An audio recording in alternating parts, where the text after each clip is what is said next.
reframe our work and advance Jewish values that drive our work. We're in the 4th week of our series today, and it will continue every Tuesday at 4:30 Eastern Time into May. The series will be recorded and posted online and shared widely for those who cannot attend in person. It will include advocacy, service, technical assistance, and paths to staying connected during these trying times. Before we get started today, to learn about direct service in the age of coronavirus, we wanted to take a couple of moments to commemorate that today is Yom HaShoah, the Jewish Holocaust Day of Remembrance. And I wanted to share a brief story with you. In the aftermath of World War II, a construction worker laying a foundation for a new building in Warsaw came across a container buried in the earth. Inside were manuscripts written in Hebrew.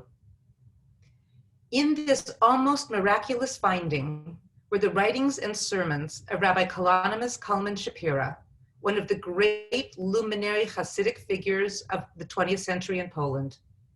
These writings, entitled Eish Kodesh, or Holy Fire, were produced during Rabbi Shapira's 3 years of confinement with the Jews of the Warsaw Ghetto. During this time of personal confinement, of crisis and communal devastation, Rabbi Shapira continued to teach, to encourage, and to provide spiritual support. In his Eish Kodesh, Rabbi Shapira demonstrated how it was possible to maintain faith in the midst of darkness and despair. I'd like to share a brief quote from the Eish Kodesh with you now. In the face of death and bereavement, I have found the strength to rejoice and have inspired others to joy as well. When others observed my self-possession and joy in the face of such great troubles, they too found inner strength in the face of their own troubles through my example. This inner strengthening will itself have the effect of turning evil into good. While sadly, Rabbi Shapiro did not live long enough to see good triumph over evil in his lifetime, his words and teaching that our actions can be a source of inspiration to others live on, especially in these dark and difficult times. There's a Hebrew expression, mitzvah goreret mitzvah. Every mitzvah we do sparks another. And now is the time when our world needs our sparks, precisely the work that we have come together today to hear about and to talk about. In a moment, I'm going to invite us to take a moment of silence before we proceed with our program. And as we do, I also want to invite you to bring to mind one person, one name of someone that you know or know about who was lost in the Holocaust. And I invite you to keep their memory alive, not only by thinking about them now, but by dedicating your next volunteer project or action to their memory. A moment of silence.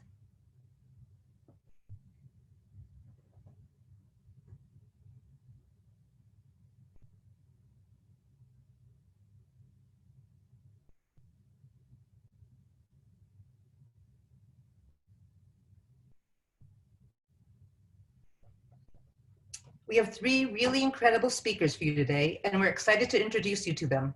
But first, some housekeeping notes. You'll notice everyone's mics are muted and cameras are turned off. This is intentional to keep the focus on the speakers today. Reach out to Leah Singman at action@ncjw.org or write in the chat if you're experiencing ongoing technical issues. But please note we have a limited capacity to deal with them while we're on the webinar today. And a gentle reminder that we are recording this webinar and we'll upload it to our website. And now to the good stuff. I want to introduce our panelists and share their amazing bios with you. Cindy Greenberg is the president and CEO of Repair the World, whose mission is to mobilize Jews and their communities to take action to pursue a just world, igniting a lifelong commitment to service. She was the founding executive director of Repair the World NYC, where she built a robust program focusing on mobilizing the Jewish community to meet pressing local needs through service and learning in central Brooklyn and Harlem. Ruth Messenger, president of American Jewish World Service, AJWS, from 1998 to July of 2016, is currently the organization's inaugural global ambassador engaging rabbis and other faith leaders to speak out on behalf of oppressed and persecuted communities worldwide. Ruth's term at AJWS began after a 20-year career in public service in New York City. In 18 years as CEO, Ruth helped AJWS grow exponentially and become a leader in the global human rights battles. And Sheila Katz, our CEO of NCJW, is most recently served as Hillel International's Vice President for Student Engagement and Leadership. During her 12 years at Hillel, Sheila engaged Jewish students and professionals around the world through programs including Ask Big Questions and Mitzvot. Sheila was named one of 2019's 50 most influential Jews in the United States by The Forward. So we're going to start. I'm going to invite each of our panelists to give some introductory remarks, and then we'll get to some Q&A. Cindy, do you want to start us off? I'm happy to. It's a pleasure to be here with you. Lori and Sheila, thank you so much for the invitation. And of course, I always welcome the opportunity to learn from my teacher, Ruth Messinger. So it's great to be here in conversation with all of you. As Lori introduced, Repair the World is all about mobilizing the Jewish community and our partners to serve. I helped launch our program in New York and became the CEO about a year ago, and have been just amazed to hear the incredible work that our team has been doing in response to coronavirus over the past few months. I would say, look, we work in 9 communities across the United States. In each of the cities, we have a group of fellows who are working in deep partnership with service partners who are on the front line of addressing issues like education, hunger, and poverty, and mobilizing thousands of other community members to serve alongside them. And what they're reporting back to us over the past weeks is really, to be honest, it's really devastating. We know that low income and marginalized communities have been disproportionately impacted by both the virus and by the subsequent economic downturn. And the stories that we're hearing are really challenging. I'll start with a story from Atlanta, which I think illuminates both some of the challenges that we're seeing in communities and the incredible opportunity in this moment for volunteers to really step up and make a difference. So one of our partners in Atlanta is called SWEAC. I don't know if we have any Atlantans on the phone, but they do incredible work. They're a food pantry. And prior to the outbreak of the virus, they were serving about 400 families a week. But since the crisis began, they're actually down to serving just 150 because they've run low on donations from grocery store excess. They're getting less government funding. They're getting less donations. And of course, the demand has only spiked. So working with a group of volunteers, our repair team and the people who we engage have actually set up a hotline for free at-home grocery delivery called 211, and are now serving all of the families who were previously served by SWEAC, mostly through individuals who have signed up to actually deliver groceries to one family alongside the groceries that they're bringing home for their own family. So it's been this sort of mass mobilization of volunteers to care not just for themselves, but to care for others through the crisis. And I share this as an example, both of the tremendous challenge that we're seeing in direct service out in the field, and the incredible way in which volunteers are really stepping up to take care of their neighbors. Look, I would say that right now, the mass movement for social distancing can be seen as a massive demonstration of the Jewish value of caring for our neighbors. In some ways, it is the most important and direct service that we're all engaged in globally together. And I would say it's foundational and not nearly enough, right? We all know this. We're in crisis and people are hungry and something big and terrible is happening in the world. And I hope that when it's over, we'll be able to look back at the crisis and say that the Jewish community and each of us as individuals has stepped up in a big way to serve, whether it's in person if we can, or if it's through virtual service or through advocacy, as I'm sure Ruth will discuss.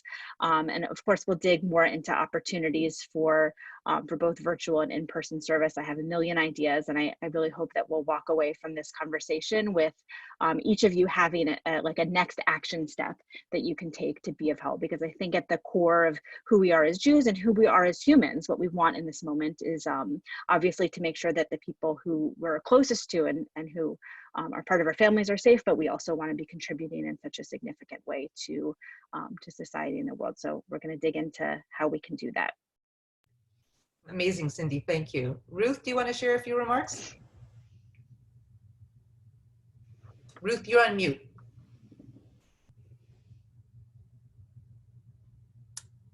Thank you, Lori.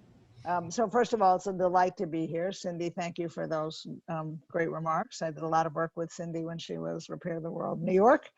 Continue to work with her staff and Repair the World in Harlem. This is another opportunity to congratulate Sheila on not only becoming the CEO of NCJW, but discovering that she was the CEO at a time of sort of unbelievable crisis and challenge, that she is doing every single thing in her power to step up to and meet. And I also want, before I really start, just to congratulate all of you who are on the line. I've been following you in the chat box, so a special shout out to Judy Gross, with whom I work at the Marlene Meyerson JCC, but to thank all of you for the ongoing work that your sections and chapters do. So now I'm going to say a couple of things about service writ large and then about service right now. American Jewish World Service has a pretty impressive track record of having created service programs for college students, occasionally high school students, for adult skilled professionals, for rabbinical students, for rabbis. And the principal mandate and guideline for every one of our service programs was to only do the work that the people on the ground in different countries and different communities said needed to be done. And we did that service work for quite some time, and I believe that the opportunity to be of service made a huge impact on the participants. We've ended up stopping almost all of that service work long before the pandemic for a variety of reasons. But one of them is the reason that I'll get to in a minute, which is to turn people a little bit from service or from service alone to service and advocacy. Now, let me say something about that, because you all are involved in local programs where you have been of service to all kinds of people. And as Cindy just suggested, and I know you're all gonna have stories about this, the picture is changing a little bit. Why is it changing a little bit? Well, some kinds of direct service you actually can't do. Some kinds of direct service you have to learn how to do online. So Judy Gross, who I mentioned before, is helping volunteers who used to sit with children in their schools as one-on-one literacy tutors, now figuring out how to do that online. Those of you who have children at home know that online schooling is a challenge, and so it's difficult to make these transitions. But the virus definitely requires that we make some changes in what we do. It will make some changes in demand. It's kind of interesting. I mean, I'll just give you one example because I know it's an issue of concern to many of you. Domestic violence complaints have actually gone down. Now that's very strange, because if you understand the domestic violence situation, then you know that somebody being cooped up with an abusive partner is going to experience more abuse. But the complaints have gone down because in many cases, the victim can't actually get out of her apartment alone to get on a telephone to report the problem. So everything takes on a new look and a new dimension, and we are required in the Jewish community, because we believe in being of help and value to the other, to keep thinking about what does this all say. And we'll have lots of examples of that, but Cindy is right. I'm going to talk a little bit about advocacy, because I think the key issue in any kind of service that your section has been doing for years, service that you just figured out how to do, also requires the organization and its volunteers, the people it recruits, to ask themselves, why is this help needed? And the simple answer, obviously, is, well, people are hungry, so we run a soup kitchen. Well, people don't have feminine products, so we provide them for free. Yes, but the next question is, well, why is that the way it is in the world?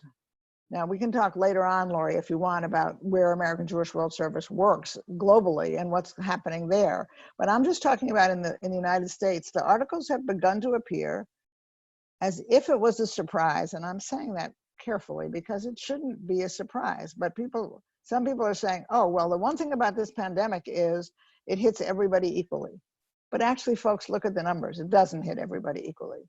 It's infinitely worse in low-income communities. It's infinitely worse in communities of color. And there are many, many reasons for that. But one of the big reasons is a set of structural inequities, systemic unfairness in how this country provides health service, in how this country provides benefits, and how this country lets people know what benefits they're entitled to. So there's always a reason for people who are doing spectacular service work to take a minute at the end of a service afternoon and just say, why are things the way they are? And as we continue to fill in the blank, help students with their reading, provide chicken soup, provide packaged meals, can we also address the structural problem? And if anything happens out of this pandemic that we're all living through, it will be to look at some of these structural issues. And I will give you just the simplest example. Cindy talked about food. A lot of you are providing food. A lot of you know, as Cindy said, it's harder for people to show up to get the food. Some of the food banks have shut down. But many of the people who are showing up at food banks, at your food service programs, other programs, are people who are actually entitled to SNAP benefits, but don't know that. We're living with a government that does not want people to know what benefits they're entitled to, that actually proposed about 2 years ago, taking 700,000 people off of SNAP. So knowing that there are structural solutions that require us to advocate for benefit education, benefit enhancement, larger programs is a piece of what we need to do, because very simply, we are about healing the world. And no number of fantastic NCJW volunteers or sections or chapters can heal the world without us also investing in the structural changes that we need our government and other governments to make. Great, thank you, Ruth. We'll definitely follow up on that. Sheila, do you want to give a few opening remarks? Sure. Hi, everyone. Before I get into it, I just wanted to share that I'm really glad that NCJW is actually live captioning all of these webinars. And if you haven't used that function on Zoom before, I just want you to point out, I'm like clicking below, there's a button if you scroll over the bottom that says closed captions. You just need to turn it on if you want that feature accessed. And there's also a transcript. So if you missed something brilliant that one of my panelists said, you can go on back in and look to see what was there if you want access to it. We care deeply about inclusion, and this is just one of the ways that we're committed to do that. With that, I'm just so happy to be here with the wonderful women on this panel. I consider Lori my rabbi. Ruth and I go back a really, really long time. And Cindy, of course, even back in the Hillel days. And I volunteered with Repair the World. I've led trips with HAWS. And I'm clearly excited to be representing NCJW today and really with a bird's eye view of what's happening on the sections on the ground, which is really where the magic happens. And so I guess I just want to build off of what Ruth said and just start off personally for just a quick moment, which a lot of you know this if I visited your section before I had to stop traveling. I think I hit about 30 of the 60 NCJW sections in the first half of this year. And many of you know the reason I'm in this work is because when I was younger, my family was really in need. And when my mom's multiple sclerosis came out of remission, we were in a different reality overnight with two parents who were working and then all of a sudden weren't, one needing to be a full-time caretaker. And it was a really difficult situation for us. And in that moment, we needed food and we needed to figure out our scenario with housing and we needed people to help us. And the Jewish community really did, which was so inspiring. And it was later then that we also thought about what were the underlying issues that happened here that through an advocacy lens could potentially change in order to make it so that families like mine never have to go through those things again. And the reason I was drawn to apply for the CEO of NCJW, and the reason I'm so happy to be at the helm all the time is because our theory of transformation is that you have to have community service and advocacy in order to make a real impact. And the reason I really wanted to have a session focused on direct service is because this is what feels daunting right now. And for us, for those of you who know, the majority of our most active members are of a vulnerable population over the age of 60 in this country who are normally the best helpers ever. And many of them are needing help right now. And it's a huge change and shift and challenge. If any of you are like me and you jump into action to help others, you also understand that it could be really difficult to ask for help personally. And it's really difficult to feel like you can't make an impact in the same way. And so I wanted to really have a conversation with these great panelists here about actually those challenges and what are we going to do about the fact that that direct service as we know it is probably going to change. Who can participate in a way that's safe is likely going to change, and what additional ways we're going to get creative about how we do direct service is probably also going to change. So I don't think it's all bad. I think there's a lot of opportunity, and that it's really worth us diving deep to be thinking around what best practices exist and how we're all going to step into this in a way that could really continue to help make an impact. Because I know for my family back in the day, you know, getting food was a difference in us feeling like we had dignity in a really difficult moment. And I'd say, you know, so many people we know are going through challenges right now, and it's just going to continue to grow. So direct service is going to play such a critical role in making sure that people in our communities and at this point, people among us are really getting the dignity they need on a day-to-day basis. Great, thank you. Thank you, Sheila. So Cindy, I want to go back to you, and you gave us a beautiful example of what's happening in Atlanta. But what are other ways that you're mobilizing for direct service in this very complicated environment? You said you had some other examples, and also just in general, like what we can individually do, not even through organizations, but like just one-on-one. Do you have some suggestions you might want to share with us? I'm happy to share, and I would also say that I'm so inspired by what I'm reading in the chat. If you all haven't had the opportunity to see what your co-attendees have been up to, there's so many ideas there of ways to take action in this moment. So I'm happy to share, and I'm also happy to be learning alongside all of you. It became clear to us at the beginning of the crisis that we were going to need to shift. In addition to having in-person volunteer opportunities that meet CDC standards for social distancing, which of course looks radically different from what our service looked like beforehand. Right now we have people volunteering as individuals and in pairs, but keeping social distance while delivering food or packaging supplies. We've developed a really robust menu of opportunities for people to volunteer virtually. Some of it is actually about meeting needs that existed long before the pandemic, right? That still need to happen, and some of it is about directly addressing issues, surrounding the crisis. One of the big initiatives has been around online tutoring. We know that children who are doing distance learning are having a difficult time. Many of those who were already behind in school are falling even further behind. So there's certainly an opportunity to not only continue tutoring, but to really step it up.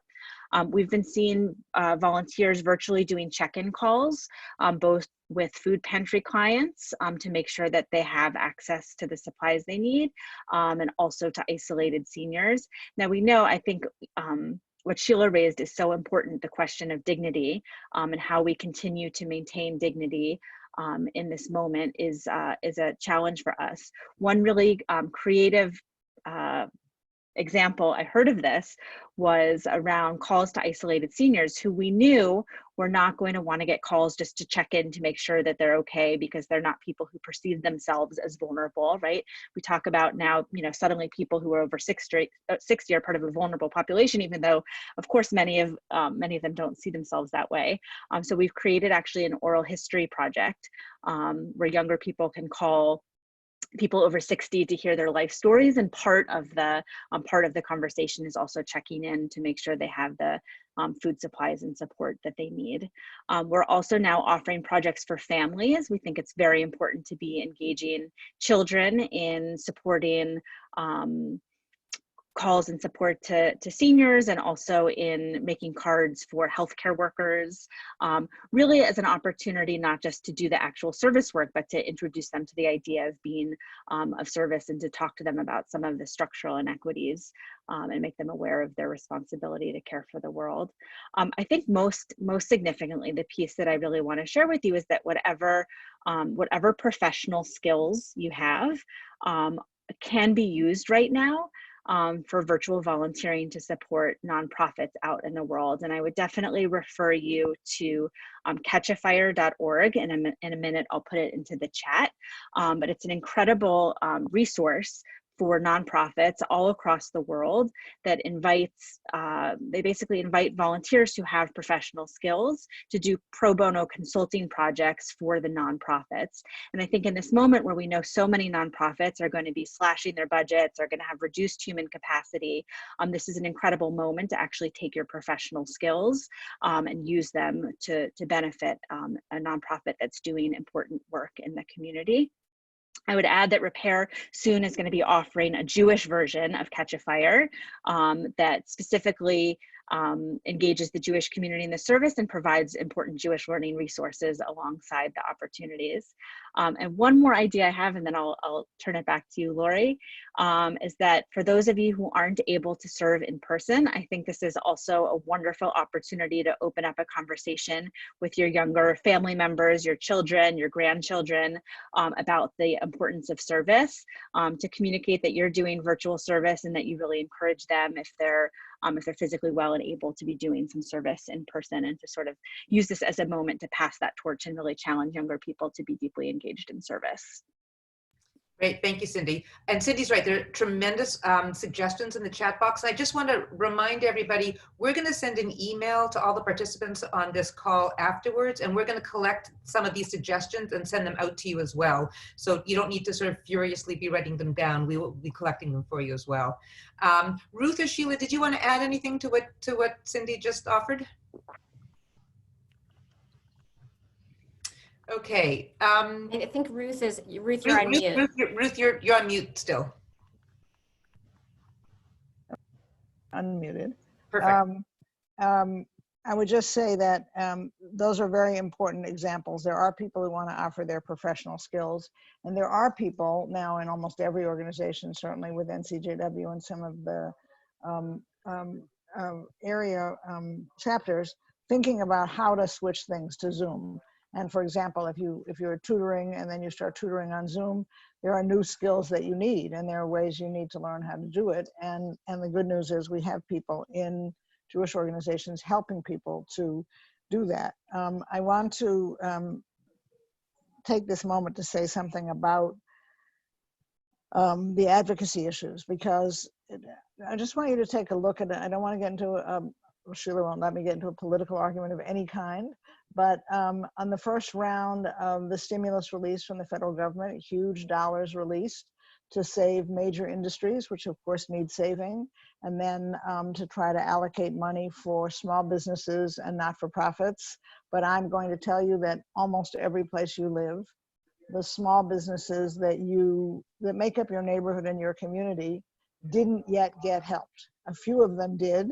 But if you looked at the business aid, a $10 million grant went to Shake Shack. A larger grant went to a chain of steakhouses. I'm not saying that these aren't important places. I'm saying that when you go out of your house, it's your local, fill in the ethnic space that you want, Italian restaurant.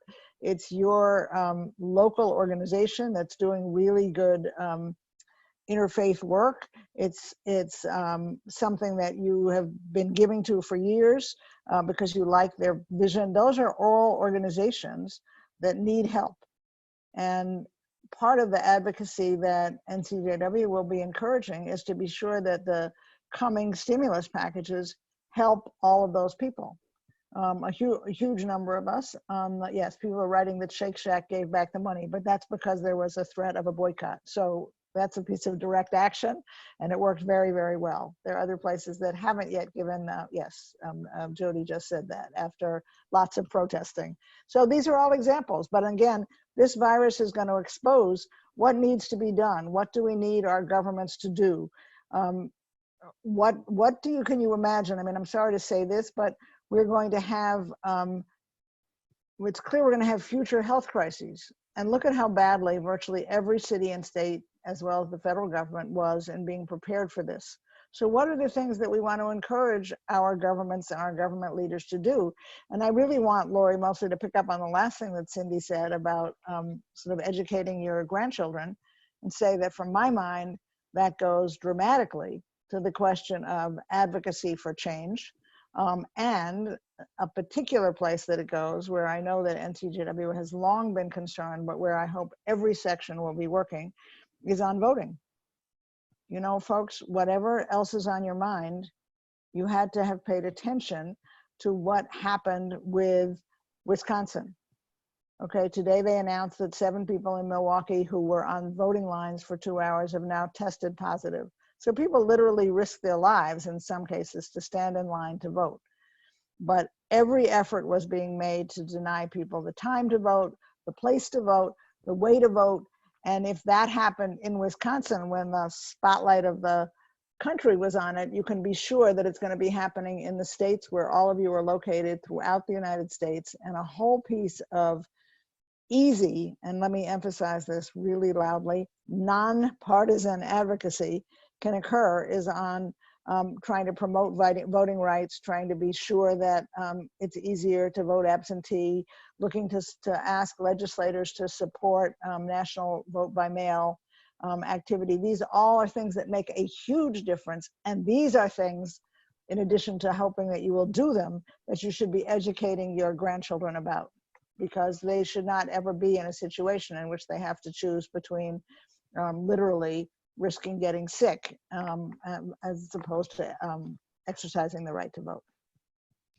Great, Ruth, thank you. Sheila, do you want to add some comments about both direct service challenges and opportunities that NCJW is addressing, and also the advocacy? I mean, getting out the vote has always been one of our core issues. It's a huge issue. But Sheila, maybe you want to suggest some other advocacy things that we're involved in as well at this time. Yeah, I mean, ditto to what's been said already. I'll also point out that as part of the package that was passed, the Hyde Amendment was passed, and so many of the organizations we work with on the front lines of abortion access have been really, really impacted. And a lot of people have been using really coronavirus as an excuse to push through legislation that's harmful to women in particular. And if you haven't read it, I really encourage you. There was a New York Times article just the other day. If somebody knows what I'm talking about, maybe you'll paste it in the chat, detailing what it means for somebody in one state to find out that they can't get an abortion in their state and drive in the middle of a pandemic to another state only when they get there to learn that the law has changed about that state. It's a real, real problem. Abortion is healthcare. Abortion is essential. And so we also need to be advocating for those protections to make sure that in the middle of a pandemic, women have access to healthcare the way everybody else has access to healthcare. And I should say women and all people who can get pregnant, which includes trans men, among several other people. And so if you haven't noticed that that's happening, it's actually really important that we're aware of the fact that there was so much good that passed in some of the coronavirus packages and a lot of compromise that I think had to happen. And there was a lot that was deeply harmful to, once again, the most vulnerable among us, which are quite usual low-income women of color. And there are often not loud voices advocating with and on behalf of them. And so I think it's really important we're paying attention. Otherwise, these things will continue to happen. We're going to share a lot more in the coming weeks about what NCJW advocates can do in the voting space. We have a program called Protect the Vote, Promote the Vote. And in local cities around the country, we have Protect the Vote captains. So if you want to learn more about that, you could reach out to us. In addition to what we're planning on the ground locally, we will be making a massive push for at-home voting. And so everybody can get connected to some of our work in that space. And it'll really be an intergenerational call because it's going to impact our youngest voters to our oldest voters and everywhere in between to make sure we have access to that. As far as direct service go, for those of you who don't know, I know most of you are NCJW people, but every section set up a little differently. we have a ton of sections that do direct service.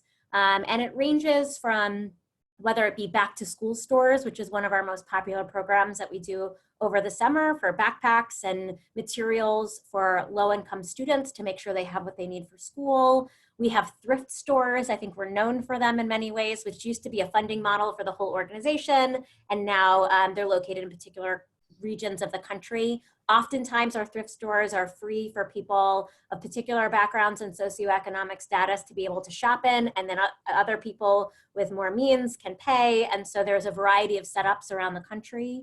And then we still are seeing operations going for New York section has a phenomenal food bank for seniors that is still up and running. They just had to reconfigure how they do it to make it safe for everybody. The Michigan section does Meals on Wheels, and they're the main providers of Meals on Wheels in the area, and they're still up and running. And there's just a few other examples of what I know that's going on is, St. Louis section is delivering meals to the domestic violence centers right now, which is so important. Chicago North Shore are making Mother's Day baskets to domestic violence shelters. Bergen County, Cleveland, and Sacramento, and I'm sure several others, are sewing masks for local medical professionals, county jails, and child service agencies. And I know that because it's Yom HaShoah today, I just want to point out, I know we've got some Miami and Kendall section folks on the call today, that there was a big fundraiser that was done in Miami, actually led by teens, which was even more amazing.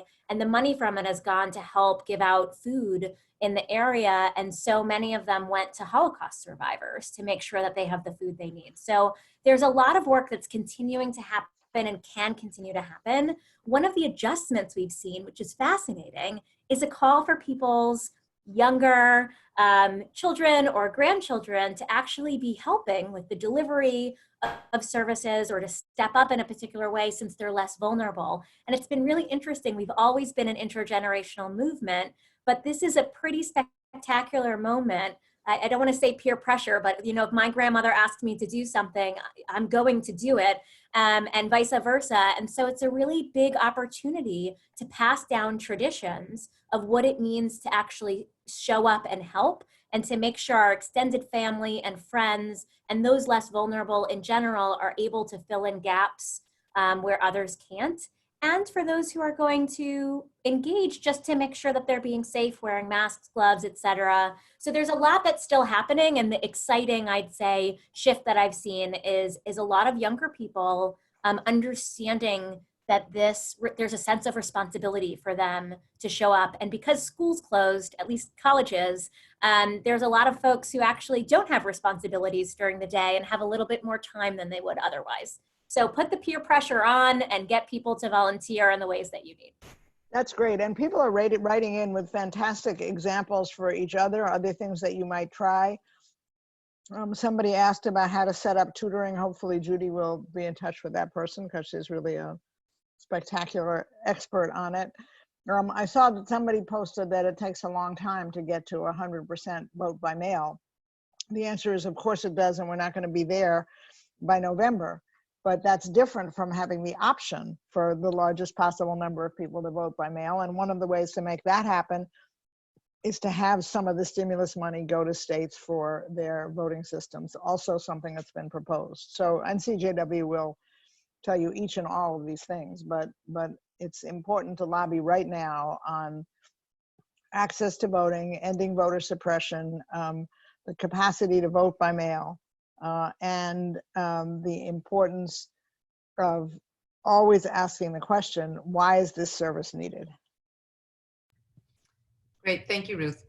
There's an interesting question in the chat that I just sort of want to highlight and invite our panelists to think about. There's the balance between safety and volunteering, and so how do you tell your members, your constituents, your sections, should they be out working at the food bank, should they not? Like, how do you think about that balance in these days, and how do you communicate that to them? Cindy, do you have any thoughts on that? Sure. I mean, I think in this moment, we can't actually tell people that they're compelled to be out in the world. And in fact, I think we need to be gentle with ourselves, right? I think Sheila alluded to this. Like often, those of us who are eager to take action, and the people who really value showing up in a time of crisis, if we're not able to do that because of our own concerns about our own healthcare, or because of the situation we're in, I think we have to be gentle with ourselves and tell us that virtual volunteering has value, advocacy has value, and that there's, service starts by caring for yourself, if that's what needs to happen in this moment. And then I would say as leaders, look, I think we need to, number one, lead the way. So those of us who are able to get out and serve need to do so, to model for others what that looks like at a time of tremendous fear. And we need to make sure that there are opportunities for people to volunteer both in person and virtually. So I would say it's like a false dichotomy. I think as leaders, we're obligated to offer people the opportunity to serve in whatever way is meaningful for them. And I think that the field of virtual volunteering, at least in the Jewish community, was not very robust before the crisis. So I think those of us who are in positions of power need to really take action to build that out. It's not just about showing up, but it's actually about creating the systems to connect people to meaningful service opportunities that they can do without leaving their homes. Yeah, and I just want to add, one day I look forward to traveling again. And I'm just picturing when you sit on an airplane, a little video they always show about putting your own mask on first. And we're literally wearing masks these days, but this is true in Jewish tradition as well. We have to make sure we are protecting ourselves first, and then we can protect others. And so I really actually think we're living out our Jewish values for some people by staying home. We're protecting other people, we're keeping them safe, we're keeping us safe. And for me, also as a helper who wants to show up everywhere and finding things to do from home, I think is really important. I think this is a marathon and not a sprint. And it means we have to keep ourselves healthy so that we're able to organize and be strategic about when and how we show up and rely on people to actually fill in the pieces. And so I would just say we all have to do something. And if that something is advocacy instead of direct service, so be it. And if that something is organizing your friends to have a conversation on the issue that matters to you over Zoom and some wine or coffee, so be it. And I just think as long as we're leaning in to the messiness and taking some motions forward, eventually we'll be able to all, I won't say get back to normal because I don't think that's what it'll be. We'll be able to do more. But for right now, I would just continue to hold the metaphor that putting your own mask on first not only is what's needed to protect yourself, but it's actually what Jewish tradition would say to do. And so we're in it together, and we'll get through it. But it's not a sprint, and it's okay to stay. I think that's brilliantly said, Sheila. And another thing that occurs to me when you're asking about like what does it say for volunteers to do, not to do, one thing that some sections can do is get up to speed on what are actually the right scientific pieces of advice. In some cases, they don't know, but in some cases, as we all know, we do not have clear national leadership on what it is that people should do. And there are resources and places to go, and there are some governors that are being very thoughtful and try to figure this out and then tell people, don't do service if you are in these categories, and don't do service unless you protect yourself in these ways. And that's just the scientific background to what Sheila just said. Know the risks, and some of these risks are not risks that people should be taking. And I want to make sure we don't get too far along without talking about philanthropy as another opportunity for being involved. In the first weeks of the crisis, we reached out to our 65 service partners across the country to ask them, like, how can we be of service in this moment? And these are all partners who we've been working with for years on providing volunteers. So each of them receives from us a fellow who works with them about 20 hours a week, and then hundreds of additional volunteers to support their work, either in distributing food or in tutoring children or after school programs. And every single one of the 65 organizations in their list of what they need in this moment first said that they need financial support. Right. And by the way, Cindy, that goes back to what I said before, which is that NCJW nationally can push on Congress for this next 2 rounds of the stimulus bill to include not-for-profit organizations, to include small businesses, and to really, help protect a piece of the world as we know it. But I think there's going to be lots of opportunities. It sounds like many of you are already working on these. It certainly sounds like NCJW is going to be ready to advise you on voter actions, both state by state and nationally. And that's really critically important. And I just want to say again, that's critically important to talk to your grandchildren about, because they're growing up in a country that in which they're taught in school that everybody has the right to vote, but in many places that's being suppressed. Yeah, I just want to add really quickly that I think this moment is requiring us also to have an expanded vision of what community service is. And I know there are so many sections and NCJW members that have been calling all of their members. And it's not just a nice, like, it's lovely. We all love each other, sisterhood, great. But we're calling for the intention of doing something for our neighbor, checking in with them, making sure they have what they need. It is community service. It might not feel like that because it feels good and we all love each other, but it really is a way to help. And I want to give you a heads up of two things coming your way that we don't have all the information on yet, but will be an opportunity in addition to hopefully then volunteering through the list that we'll send out through Cindy, which is amazing. We have so many social workers in NCJW, so I'm sure they could be put to good use. We will be having a digital lobby day that you'll hear more about soon, particularly about voting. And we've assessed in our network of over 100,000 people that there's a particular portion of people, 85 plus, who either we don't have email addresses for or phone numbers that we have phone numbers, not email addresses, that we want to be in touch with. So we're going to be opening up to NCJW members who want to check in on some folks that we're going to be really eager to be able to say that we've checked in on all of the advocates of NCJW. And so I know many sections are already doing this, so you can get connected locally. And we're also going to be putting together a way people can volunteer to just really check in on folks. And I would say that's one of the new versions of community service, because if we find out somebody needs something, we don't just say, okay, thanks for telling me goodbye. We call our people who are local and we figure out what to do. And I actually think there have been more people doing community service and direct service in the last few weeks than those who acknowledge that they're doing it. And so I'm really proud of what I've been seeing on the ground. Hope you're feeling that's great. I just wanted another thing, when the combination of what Sheila's talking about new forms of service and what Cindy's talking about using funds. One of the things that's fantastic to do is pay attention in your area to which are the health facilities that are incredibly overworked by the impact of the virus, and then negotiate with local small business restaurants to provide food for those healthcare workers. Even if the places haven't been open, some of them will bring back in some of their workers, not to run a takeout and delivery service, which is too complicated for some people, but to just provide food. And our local Italian restaurant here switched my takeout order the other night because they were feeding 360 doctors at Mount Sinai, doctors and nurses and healthcare workers.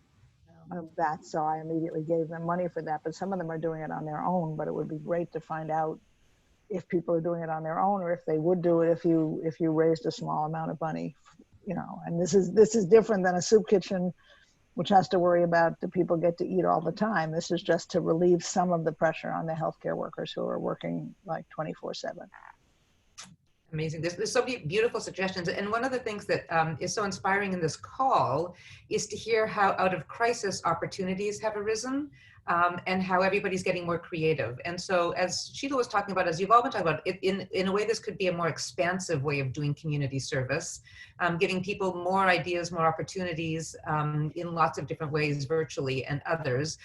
I want to ask each of you, do you think that the sort of old way of doing community service, is that going to be gone forever after this? Or do you think that there will be a return to that as well?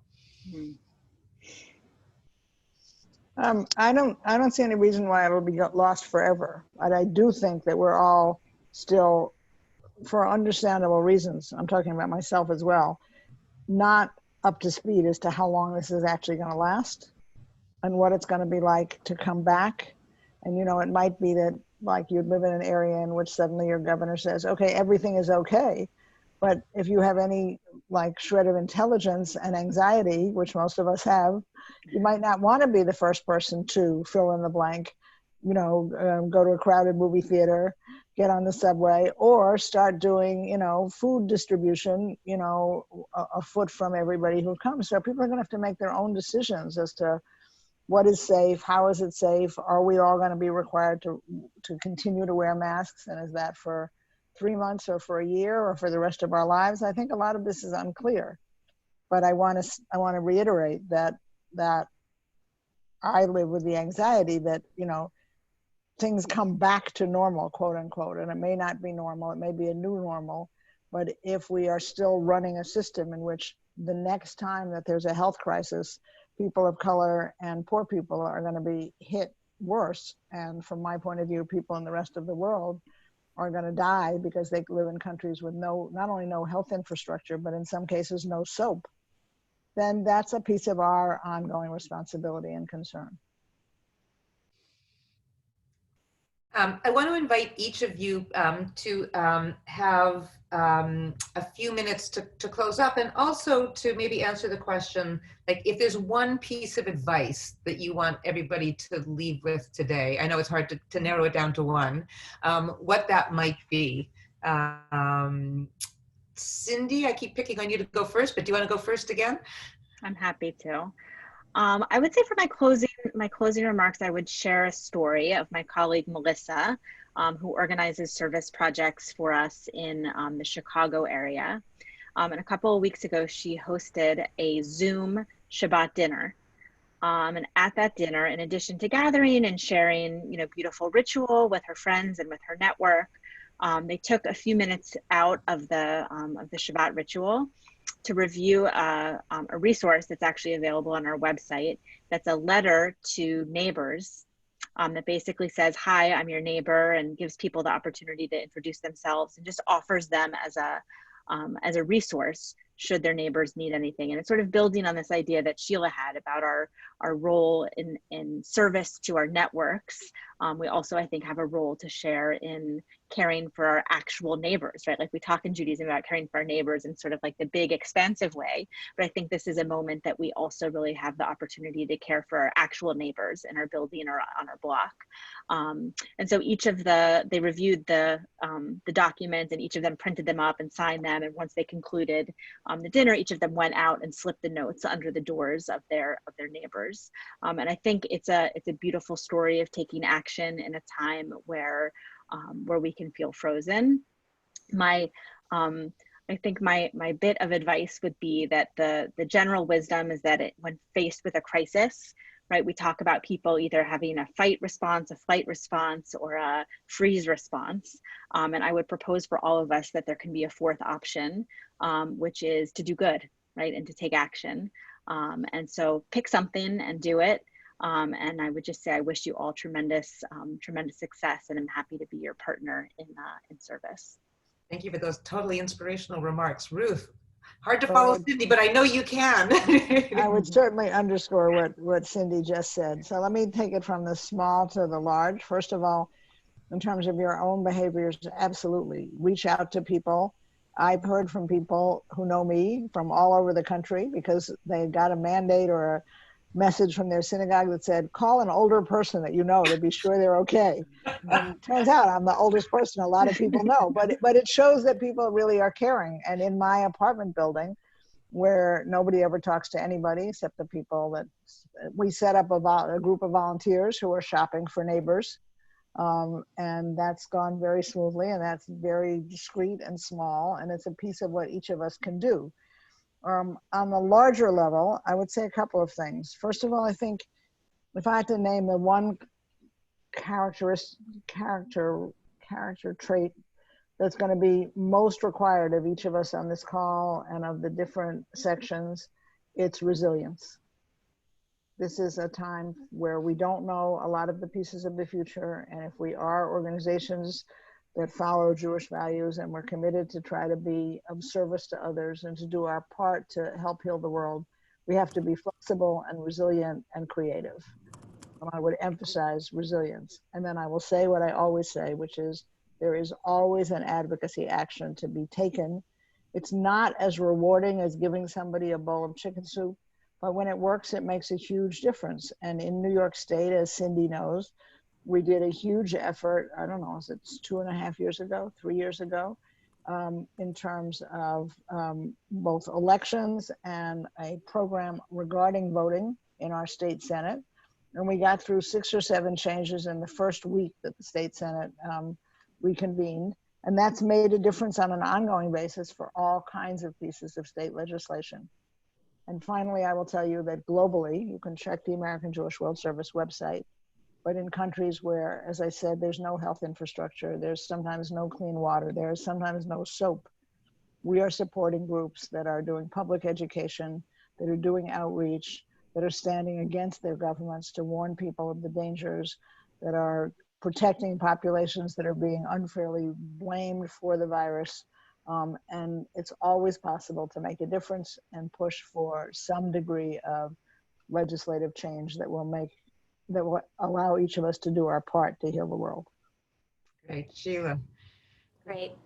Well, first I want to say that one of the reasons we're having this call and one of the reasons we're all here is because women are really the essential workers in this pandemic.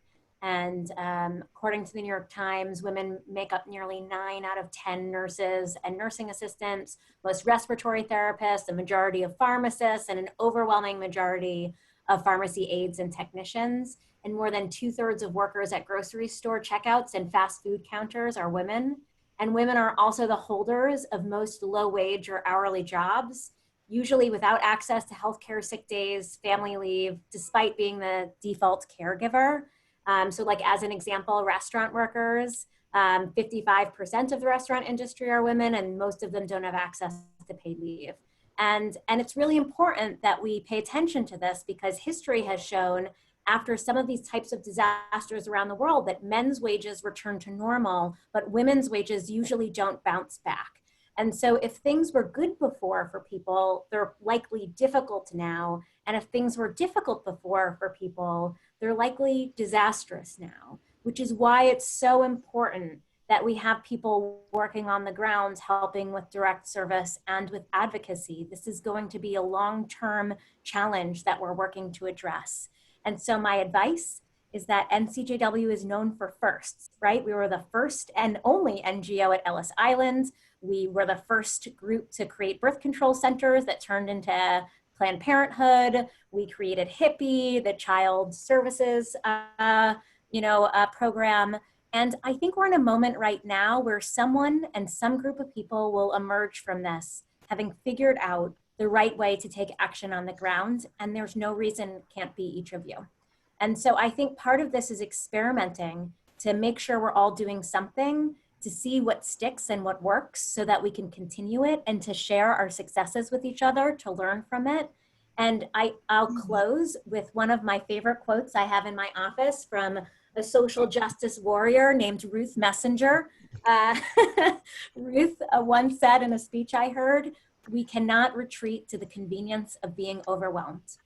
And I hold that in to say, we might not be able to fix everything overnight, but let's pick something and do something and we'll move forward. And lastly, if you are someone that needs help, you can call me directly. We are here for you. We care about you. We will find folks in your community to help you, and know that that there's no shame in asking for help, and we've got your back. So with that, I'm going to turn it back to Lori to close us out. So thank you. We're really out of time. And I just want to thank Cindy and Ruth and Sheila. I feel so inspired by everything you have shared. And in a time when it's easy to get despondent, to be uplifted by this discussion has just been a real gift. So I want to thank you all so very much. Next week's webinar, I just want to remind everybody, is advocating for at-risk populations. Featuring Judith Herman, a disability rights activist, Dorothy Hirsch from Jewish Federations of North America, Mia Hubbard from Mazon, and Sharon Lipton, an NCJW board member. People with disabilities, what we've been talking about is vulnerable populations. It's really critically important. We'd love to have you all back next week. And there'll be a special webinar on, together with our partners from the Jewish Council of Public Affairs on Monday, April 27th, 11 o'clock Eastern Time. where Sheila will be in conversation with Meredith Jacobs, CEO of Jewish Women's International, and Susan Trumbull, past chair of the Jewish Council for Public Affairs. Speaking quickly because we're totally out of time, but again, I just want to thank everyone, and I really want to wish everyone on this call, I hope you are all staying not only inspired, but healthy, and your families are all healthy and well protected. And we'll get through this all together because of the energy that you all have all shared, both our panelists and the amazing inspiration from all of you who have really brought your own selves to us through the chat. I just can't thank you enough. We will share all this with you online. It's recorded. And again, just thank you so much for your presence and for all everybody's doing in all these difficult times.